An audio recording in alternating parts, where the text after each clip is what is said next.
Hello, everyone. Welcome to Spirit Sister Stories, a safe place where women can come together to share their inspirational stories of growth and transformation. I am your host, Toni Short. We trust the stories of our sisters will move you to rewrite your own. This story is one of my favorites. My mother and I have had such an incredible journey, and I couldn't start this whole process without the story of her and I and the journey to becoming whole again. My journey to learning who I am and what makes me tick and what makes me think and what makes me do the things I do and also the things I don't want to do has so much to do with the beauty and the magic of my mother. This conversation is a frank, back and forth, open conversation about the journey of each of us finding ourselves again and the interactions and experiences that we had together that brought us to these beautiful moments. I've always dreamed of having a relationship with my mum where I could share anything. I could be myself in my full capacity, my full freedom. And I really, really, really love the fact that I can now say that I have that. And it's taken a lot of work. It's been truly remarkable how this reconnection with my mother has changed the direction of my life. I love her very much. And I'm excited to share this conversation with you as guidance or inspiration or even just confirmation about the journey with your own mother, with your own family, and how important that is for us to connect to who we are. And when we can be ourselves in front of every single person that we're connected to, especially our family, it changes the direction of our lives. Anyway, here's the conversation between my mum and I. So many things. There's been joy and laughter and tears and frustration and anger and unsaid things and said things. There's been so many levels, and as I've uncovered each one of those levels of myself, my relationship with my mother has grown and strengthened and been an incredible support for me to actually step into who I'm truly meant to be as this woman in front of you today. And that's something that is very special to me, and I'm very excited to share the stage today with my incredible mum, Mrs. Heather Davenport. And welcome, Mum. Thank you for taking this invitation. Morning, Toni. Morning from Australia. Morning to everybody that's watching. Yes. I hope that we all get something. I know we'll all get something from this. It's quite exciting. I'm excited for you, of course. And let's just see what happens. That's it. See where things go. It's beautiful. I wanted to start with the question or the conversation around when things shifted for you in our relationship. I know we talked about this the other day, and you shared an experience when we went to Hawaii recently. And as we've gone through all these iterations of ourselves, kind of reclaiming who we were individually, but then also how we did that together. And I wondered if you would be kind enough just to share a little bit of that story and what that turning point was for you and any other points along the journey about our relationship. Well, I think we've had a tumultuous relationship for many, many years. And I think you left me as such when you were quite young. And it was very hard to part at that time with you. But for growing and getting on in life, it had to be done. And I think right back in those times, I lost the appreciation to be that mother that all mothers want to be. They want to be there for their children. And I guess that was always there that I wasn't. So each time we've met up in America or here in Australia, there's been, I don't know how to explain it, there'd be times that we just didn't really like each other.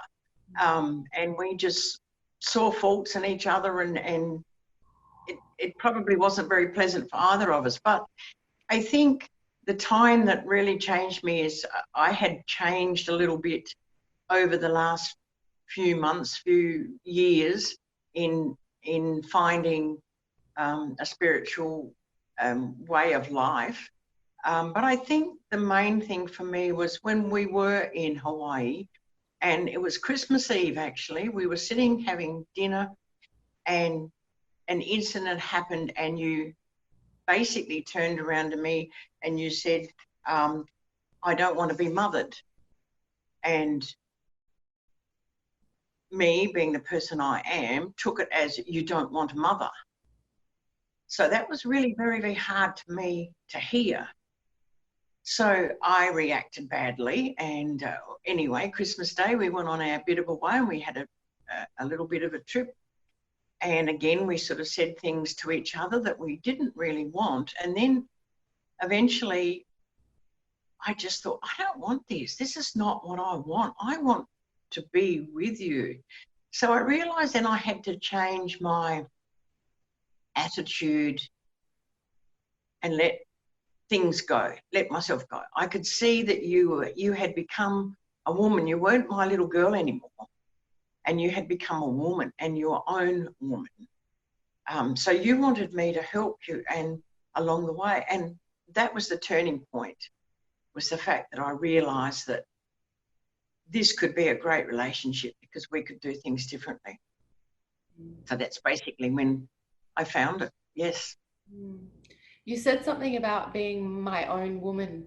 Are there things that you can track now that I was doing as a child that I'm doing now as my own woman that maybe even for me got lost a little bit, and maybe less about, you know, dancing specifically, but maybe just things that you saw as the type of child I was and how I wanted to be and how I wanted to express myself or kind of interact in the world. Do you see sort of how I've come back, or is that sort of more in my mind? I think it's I haven't really learned those things until recently. You would come home from school and you would be sad, and we, or me as a mother, sort of get on with life, which is what you had done right from the beginning. But it's not till recently that you've expressed why these things happened. And now I can see that because you were the person you were, the child you were that has now grown into that woman, you were so more advanced within your mind that any of us were, and any of us realised that that's where you were heading. So it's only to now that I can actually look back at what you've told me as school and think, yeah, that was really the way it did happen. And I didn't look at it from your point of view. You were a child, I was the adult. So that was the difference, yes. Yeah, there was a part for me that I'm not quite sure where it kicked in within the last year or so, that something that was this sort of breaking of the mold in some sense of like a parent relationship has to look like this. And that for me was huge because I was like, well, who says? You know, at the end of the day, like inside here, I'm a human and you're human. And I see my mum for all that she is and all that she has done and all that she has tried to do and all of those pieces. And I think maybe as this is sort of coming to me, there was this overlapping concept that I was trying to see who I was and actually stand in that. So there was a confusion or frustration that I wanted you to see me for who I was. But part of that was I didn't see myself. So, you know, herein lies the rub that we came down. And I feel like that's something that has overlapped with you until really you saw how beautiful you are and what you offer to your friends and your community, and you know, even what you do for dad and the different sort of parts of your life, that until maybe we see that within ourselves, we can't actually appreciate it in others, and therefore it becomes this impasse where we sort of get stuck in sort of how things should be instead of what we really would like it to be. Well, I mean, I grew up trying to be that perfect daughter for my parents so my parents would love me. And then as when I had children, I had to be perfect for them so they would love me. Yes. And that rubs onto the children, that I would not let you do anything wrong because you had to be perfect for me and for everybody else to see. So yes, I could not see the other side of everything, that we are individuals. I wanted you to be exactly like I was growing up, and you had other ideas. You weren't going to do that. You were going to be yourself, regardless of what was going to happen. And it's only now that I can see that, and I can see that you deserve to be there. You deserve to be there because you've stood up and you've done the right thing. You've broken out of that mold that we all appear in. I know we do have to have some things like our parents, but yeah, I think you've broken that mold. Thank you. Yes, it's been, we were doing an exercise earlier talking about certain situations and feelings. And I remember back to being in primary school where I was always told to sort of slow down and come back and join the class. I was always 10 steps ahead. And, I think for so long I thought I was, crazy in many ways, even though I didn't have that language for myself. But I just knew I was so different and so kind of in many places at the same time that I tried to fight all of that. And again, I wasn't even really conscious of that's what I was doing, but as I was suppressing a lot of those things, which is kind of why I was maybe, bumping into other things in my life to kind of help teach me. I think relationships have been a huge thing for me to teach me to step into my own level of self-worth and self-value. And, again, that kind of lies along the journey of once we learn who we are, we can reconnect or re-engage with the world in a way that is sort of meaningful. Tell me about the things that you have sort of reclaimed in your life as we've been overlapping this experience. I think you've been going through your own journey of awakening or consciousness, however language you want to put to it, because I know our language is very different. But tell me a little bit about the things that you have reclaimed or being able to sort of almost break your own mold of things that you thought it had to be like so that you could bring more joy, fun, crazy, wild, whatever the words are, to yourself. Well, it's a bit of a journey. I've always felt, I don't know, unsecure. I mean, I played a lot of sport and I was very secure in that, but I never really still felt secure. And I think, like we've discussed, that I grew up in a mold, and that mold couldn't be broken even to, the last few years. And then I sort of decided that I needed to do that. And that was why my husband and I, Dad and I, sold up and came over here, because my son was having a child and I wanted to be a part of that child, because I guess in thinking that I could be a part of that child because I wasn't a part of my own children when they were growing up. So I guess there was that little bit of hope, I suppose, there to still be that mother, that mothering, put it that way, that I wanted to do, but knew I couldn't do with you anymore, happily. So yeah, and I met a lady who introduced me to a church. I started going and just found the people were just so open and so different to what I was used to. Really enjoyed their company and started to look at myself a little bit more and realised that I'm not really the one controlling my life. There is another force out there controlling my life. And I also looked at the fact that where I stood, well, even where I stand right at this very moment talking to you, it was all planned out. I had just listened.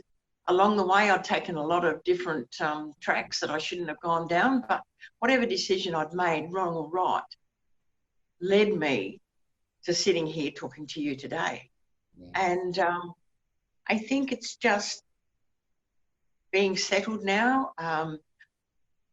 Yeah, I think from that time in Hawaii has really opened my eyes to what I can do, who I am, what I am.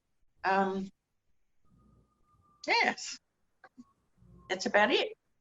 Talk a bit about the acting, the creative stuff, you know, even your play with Aria. So Aria is my niece, my brother's kid, and I think the relationship that is mapping over, for me, it's interesting. You both, Aria, my niece, and you are both Tauruses, so there's a lot of elements that you kind of get to repeat because you're both very similar in how you operate from the inside, and there's a lot of beauty in that relationship. But you know, talk a little about all the different things that you've been exploring and playing, and kind of what's taken maybe courage, even if that word is not the word you choose.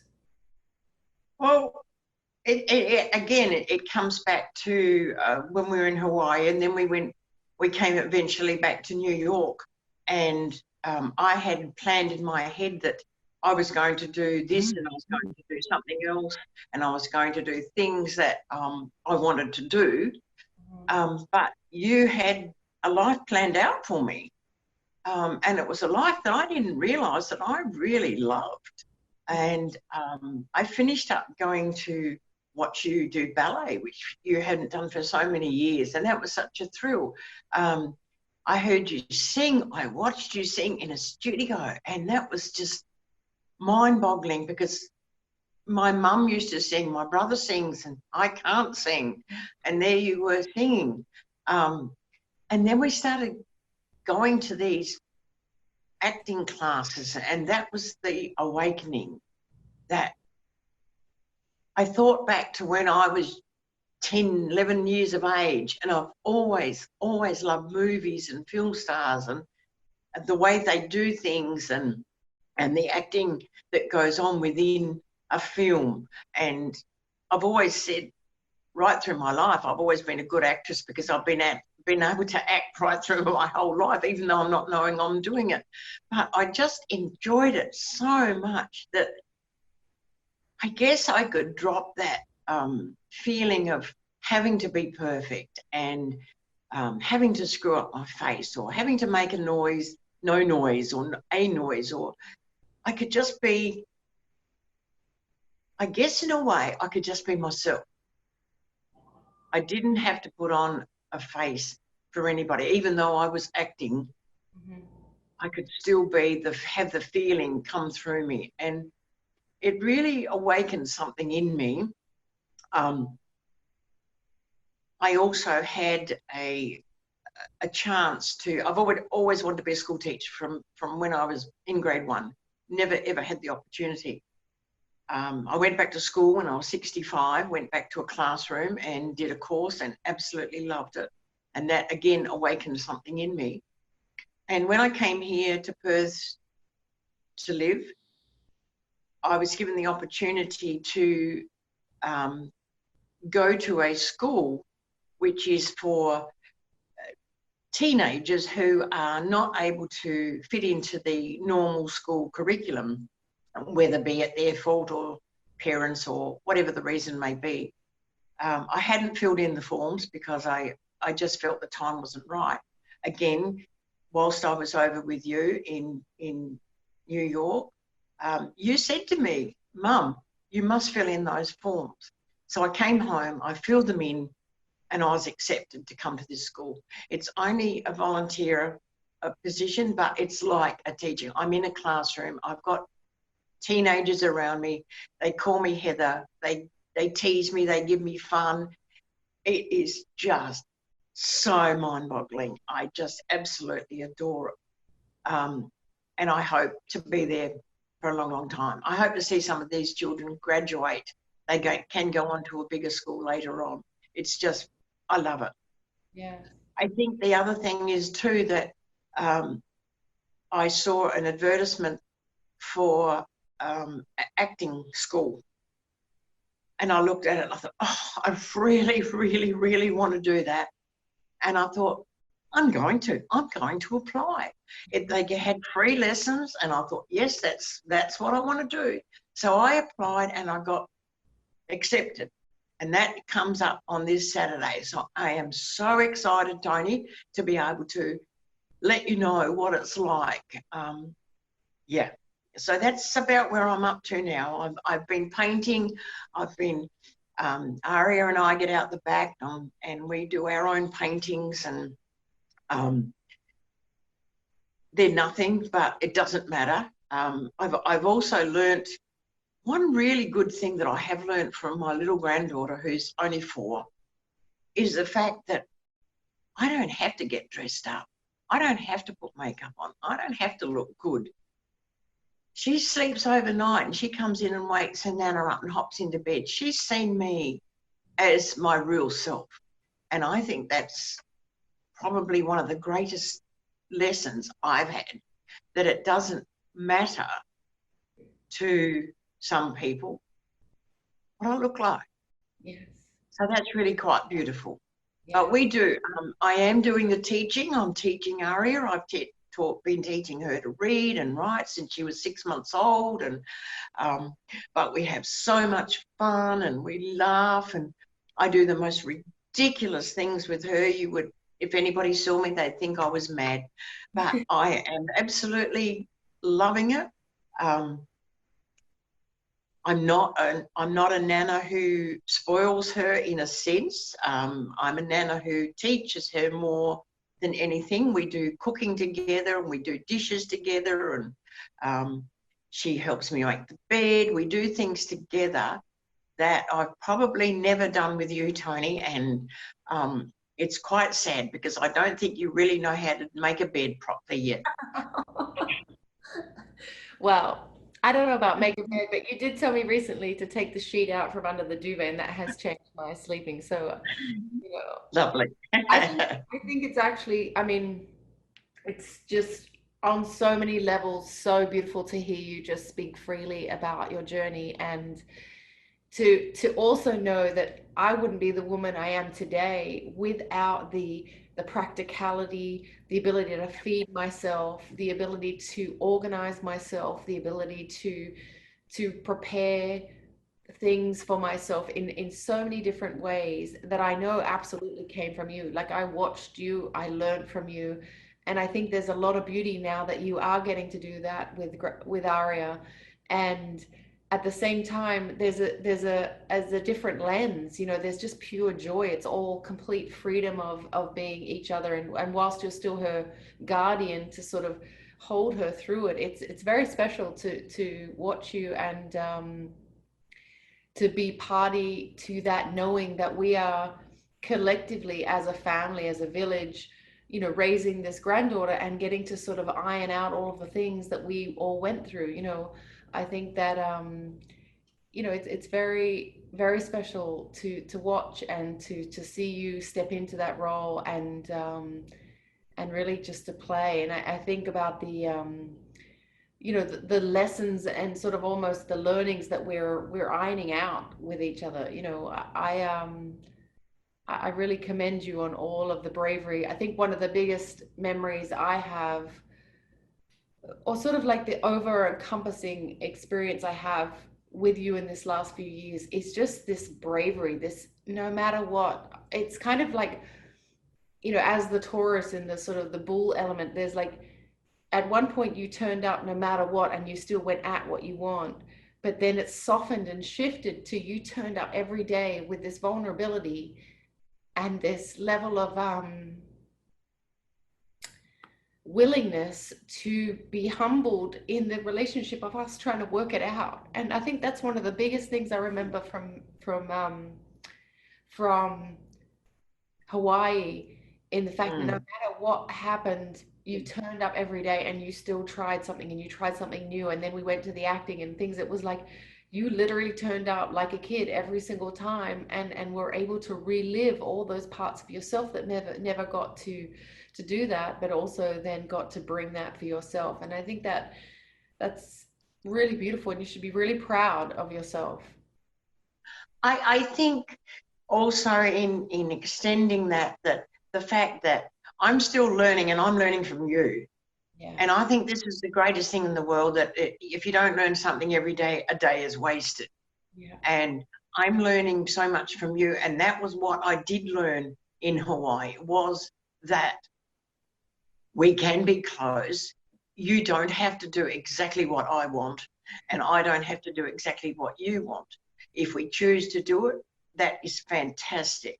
I'm not now afraid that you're not going to love me because I say no to you, which is the way I've always grown up. But I've spent all my adult life saying that I can't say no because you won't love me anymore. And now I know that it's non-conditional. You do, and I do you, and it doesn't matter how many arguments we have or whatever. And I see them as being very few now, because we do see each other in different light. I do see you as a grown woman. You're not my little girl anymore, and you are so capable, and so am I. Yes. And I can say that now. Yes. Yes. I can say that I am enough for this world. And I've not been able to say that before. So this is the beauty, I think, of these lessons that we've been learning. Yes. And yeah. Yes. I mean, and you're not wrong in terms of this path had to be what it had to be. I mean, I know that we've we've both had a lot of things in our lifespan that we've, been wondering, why did it have to be that way? It didn't be different. But if I think about it now, I wouldn't have had it any other way. I wouldn't have the sort of practicality, the capability. I don't want to ever put my capabilities to test like I have over the last few years, but at the same time, I'm very grateful. I think about the work that I do and the things that we've done, across my career span. Like, I wouldn't have had that resilience, that ability to sort of take charge and actually keep standing in myself if it wasn't for what I'd learned through you. I have what I have as beautiful memories when I think about the acting class that we did. I think what's really fascinating as we look at the journey of people finding themselves and being free to be themselves and to behave and be wild and sort of be loose and free, and what all of those things mean. One of the great memories I have of the class that we did here in New York was you were a fortune teller, and I was this young girl that was just sort of at the end of her rope, in a sort of terrible job, terrible boyfriend, all of these things. And mum comes out of the bedroom with with props on and a head scarf and all of this stuff. And we don't usually use props in the class, but she was like, I'm going to put a headscarf on. And I've never seen you in this light of just literally taking charge of who you are and what you want to be, and to watch you literally like a chameleon change into this person with this accent and all of these wild, wacky things that it was like everything you've ever been came alive in that moment. And I just remember speaking to the teacher, and she's like, we basically have kids in these classes for months and years that never reach that level of freedom and that level of embodiment, that level of not giving a shit. And it was so incredible, as someone who is in my own journey of releasing all of those things to step into what I want to do in terms of that world of acting and performance, to just see you literally going for it. Do you have any thoughts of how that was for you in it was amazing. It was just absolutely amazing. I just can't believe I would and I will, I guess, somehow or rather put in an accent somewhere along the line, because I can only speak the way I can. But it was mind-boggling, Toni. I just enjoyed it so much. I can't express how much I enjoyed doing that. And I don't know what's going to happen.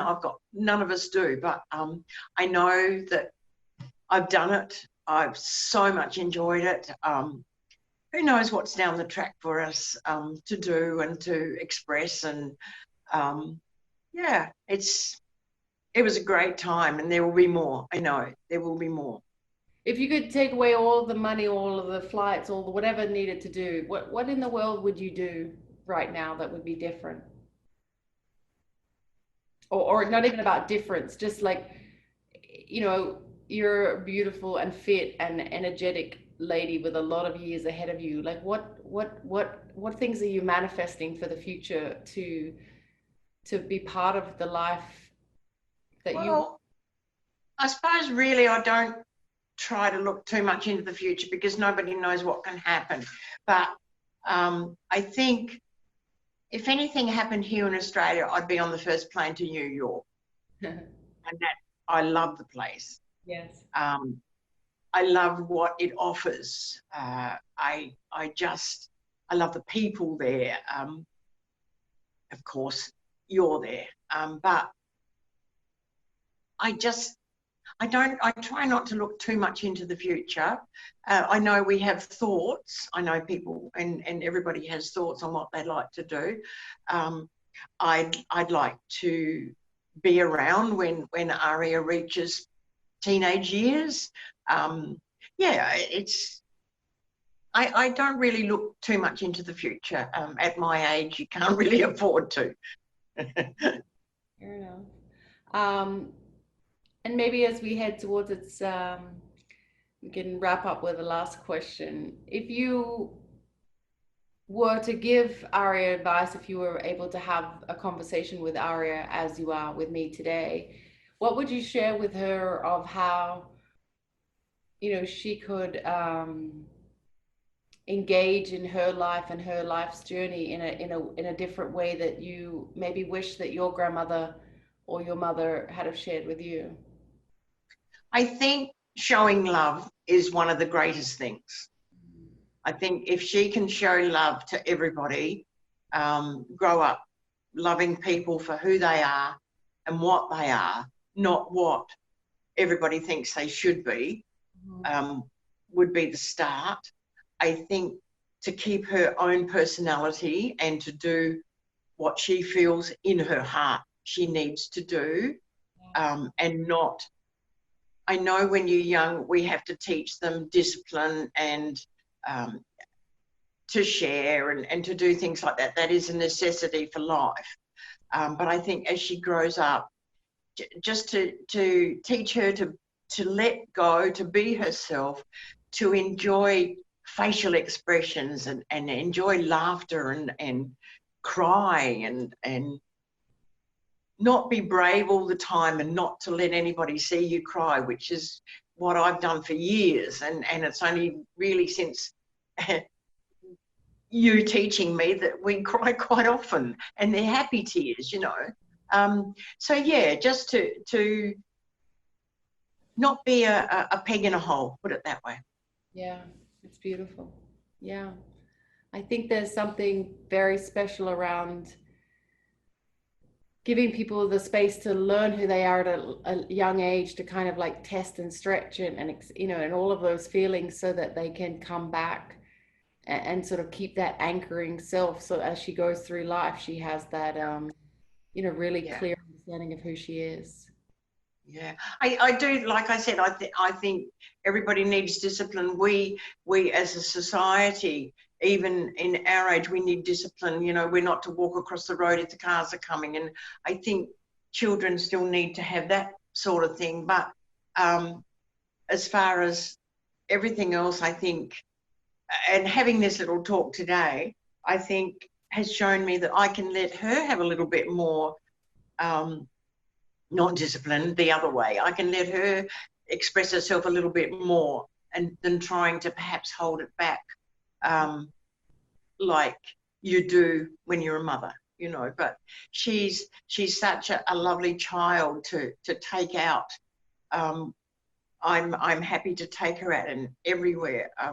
She's a happy little child. She's a fun little child, and we do let her do lots of things by herself, you know. So yeah, I think that's about where it ends at the moment.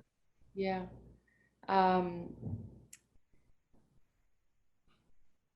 When we were in Hawaii, you wrote a poem called Feelings, and that was pretty profound, I think, for both of us. I think one, just your